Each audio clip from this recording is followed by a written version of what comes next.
कुछ लोग अपनी मोहब्बत के लिए जान भी दे देते हैं और कुछ लोग सिर्फ इसलिए शादी करते हैं ताकि वो अपनी मोहब्बत की जान ले सकें। आज की कहानी एक ऐसे ही शख्स की है जो दिन में मस्जिद जैसे चेहरे के साथ दिखाई देता था, लेकिन रात के अंधेरों में डार्क वेब के कातिल बाजार में शॉपिंग करता था।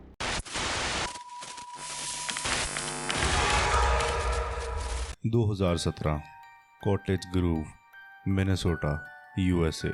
बहुत ही प्यारा सा शहर जहां सब लोग एक दूसरे को जानते थे। स्टीफन अल्वाइन एक आईटी एक्सपर्ट, एक चर्च का लीडर और एक शादीशुदा मर्द, और उसकी बीवी का नाम था एमी अल्वाइन जो एक डॉग ट्रेनर थी। वो दोनों एक दूसरे से प्यार करते थे, जिस वजह से उन दोनों ने एक दूसरे से शादी की थी और उन दोनों की ज़िंदगी काफ़ी परफेक्ट लगती थी और एज सच कोई मसला नहीं था उनकी लाइफ में। लेकिन अंदर ही अंदर कुछ बहुत उल्टा चल रहा था। स्टीफन बाहर से रिलीजियस था, लेकिन अंदर से नोबडी नोज। शादी के कुछ अर्से बाद स्टीफन का बिहेवियर चेंज होना स्टार्ट हो गया था। शायद वो अपनी शादी से उकता चुका था या शायद उसका एमी से दिल भर चुका था, जो भी रीज़न थी, लेकिन स्टीफन का बिहेवियर काफ़ी चेंज हो चुका था और एमी इस चीज़ को अच्छे से नोटिस कर रही थी। बज़ाहिर उनकी ज़िंदगी काफ़ी परफेक्ट लगती थी, लेकिन अंदर ही अंदर स्टीफन दिन ब दिन चेंज होता जा रहा था। एमी को लगता था कि स्टीफन किसी और के साथ रिलेशनशिप में है और वो किसी और को पसंद करने लगा है, लेकिन इसमें किस हद तक सच्चाई थी आगे आगे हम जानेंगे। एक दिन स्टीफन और एमी कोई बात कर रहे थे, लेकिन स्टीफन काफ़ी ज़्यादा गुस्से में आ गया और उन दोनों की बहस शुरू हो जाती है और स्टीफन एमी को कहता है कि मैं तुम्हें डाइवोर्स दे दूंगा, और ये कहकर वो घर से बाहर निकल जाता है। जैसे मैंने कहानी के शुरू में बताया कि स्टीफन एक रिलीजियस लीडर था, चर्च का लीडर था। इस वजह से अगर वो एमी को डाइवोर्स देता तो ऑब्वियसली उसका करियर और उसका नाम ख़राब होता, तो उसने इस डाइवोर्स वाली बात को इग्नोर कर दिया। स्टीफन एक आईटी एक्सपर्ट था और डार्क वेब पर जाना उसके लिए कोई बड़ी बात नहीं थी। वो डार्क वेब का एक रेगुलर यूज़र था और वो डार्क वेब पर ऑलमोस्ट रेगुलरली जाता रहता था। उसके पास जितना भी फ्री वक्त बचता वो ये वक्त डार्क वेब पर ही गुजारता था। एक दिन ऐसा हुआ कि वो डार्क वेब स्क्रॉल कर रहा था और उसके सामने एक वेबसाइट आती है, बेस माफिया। उसने उस वेबसाइट को ओपन किया तो वो एक ऐसी वेबसाइट थी जो murder for fire market place थी। बेस माफिया एक ऐसी वेबसाइट थी जहां से आप किसी को भी मारने के लिए कोई किलर हायर कर सकते थे। ये वो जगह थी जहां आप बिटकॉइन पे करके किसी की भी सुपारी दे सकते हो, और जितना हाई प्रोफाइल केस उतने ज़्यादा पैसे। टू बी एग्जैक्ट, स्टीफन ने $12,000 वर्थ के बिटकॉइन भेजे। जब स्टीफन ने वो वेबसाइट देखी तो वो काफ़ी ज़्यादा शॉक हो गया और उसने डार्क वेब को बंद कर दिया। लेकिन कुछ दिन बाद जब वो दोबारा डार्क वेब पे जाता है तो वो दोबारा से बेस माफिया वाली वेबसाइट को खोलता है, और खोलने के बाद वो वहाँ एक ऑर्डर प्लेस करता है और वहाँ एक पोस्ट करता है, need a job done, target female, location cottage groove, Minnesota. उसके बाद उसे एक रिप्लाई आता है कि आपके काम के $12,000 हम चार्ज करेंगे। स्टीफन $12,000 वर्थ की बिटकॉइन उस बंदे को भेजता है, सिर्फ एक काम के लिए। वो एक औरत को मरवाना चाहता था।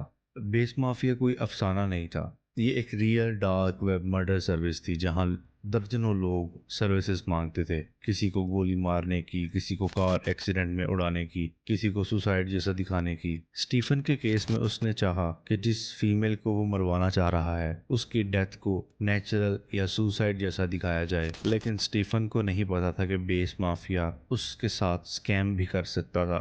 उन्होंने पैसा ले लिया लेकिन काम नहीं किया और स्टीफन के $12,000 वेस्ट हो गए और स्टीफन परेशान भी हो गया था।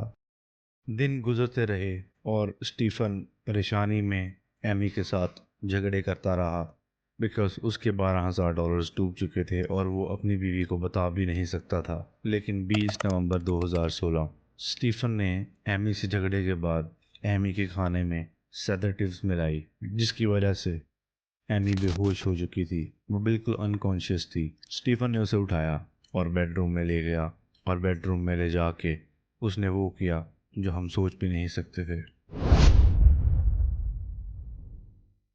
उसने बेडरूम में ले जाकर एमी के सर में क्लोज रेंज फायर किया एक साइलेंस्ड गन से, और सीन को ऐसे सेट कर दिया जैसे एमी ने खुदकुशी की हो। लेकिन स्टीफन भूल गया था कि वो फोरेंसिक टीम को धोखा नहीं दे सकता। स्टीफन की वाइफ अब इस दुनिया से जा चुकी थी, और हमें इस चीज़ का भी जवाब मिल गया कि डार्क वेब पे वो जिस औरत को मरवाने की कोशिश कर रहा था वो भी एमी ही थी। लेकिन क्यों?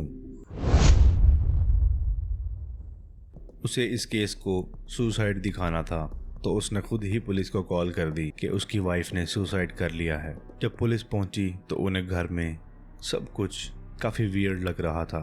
एमी की बॉडी बेड पर थी, गोली सर में थी, लेकिन उनको ना ही गोली का कोई रेजिड्यू हाथों पर मिला, ना गन के फिंगरप्रिंट्स, ना कोई सुसाइड नोट, और सबसे बड़ी बात, स्टीफन का बिहेवियर एबनॉर्मल था। उसने काम रहकर कहा, she must have been depressed.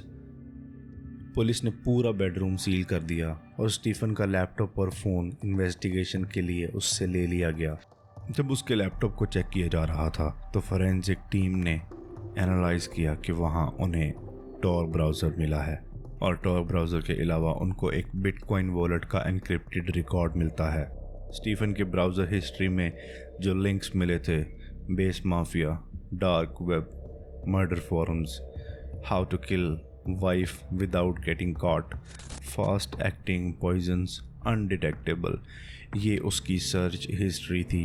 To be exact, FBI ने जब बिटकॉइन का वॉलेट ट्रेस किया तो वो गया डायरेक्टली बेस माफिया के वॉलेट एड्रेस तक, और वहाँ स्टीफन की गेम ओवर। स्टीफन एल्वाइन का जो ट्रायल था वो 2017 में छपा था और पूरा शहर हिल गया था। एक चर्च एल्डर, एक हस्बैंड डार्क वेब से अपनी बीवी को कत्ल करने के लिए हिटमैन ढूंढ रहा था। कोर्ट रूम में प्रोसिक्यूटर ने कहा, he shopped for death like buying groceries online, कि इसने किसी को मरवाने के लिए ऐसे शॉपिंग की जैसे कोई इंसान ग्रोसरीज खरीदता है। स्टीफन के लॉयर ने कहा, ये सब कुछ सर्कमस्टेंशियल है, लेकिन जब जूरी ने सब सबूत दिखा दिए, digital trail, Tor browser history, gun silencer, bitcoin payments, तो उनके पास कोई शक मौजूद नहीं रहा।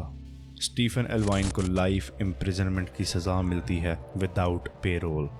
स्टीफन ने सोचा था कि वो बच जाएगा, एमी चली जाएगी, उसका नाम, उसकी इज्जत, सब कुछ सेफ रहेगा, और वो उस लड़की जिससे वो प्यार करता है वो उसे अपनी लाइफ में ले आएगा।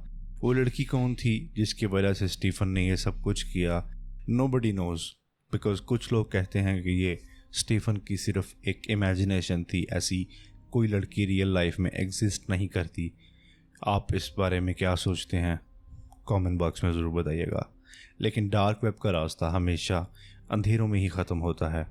उसका बेटा, उसकी इज्जत, उसका ढोंग, सब कुछ मिट गया था।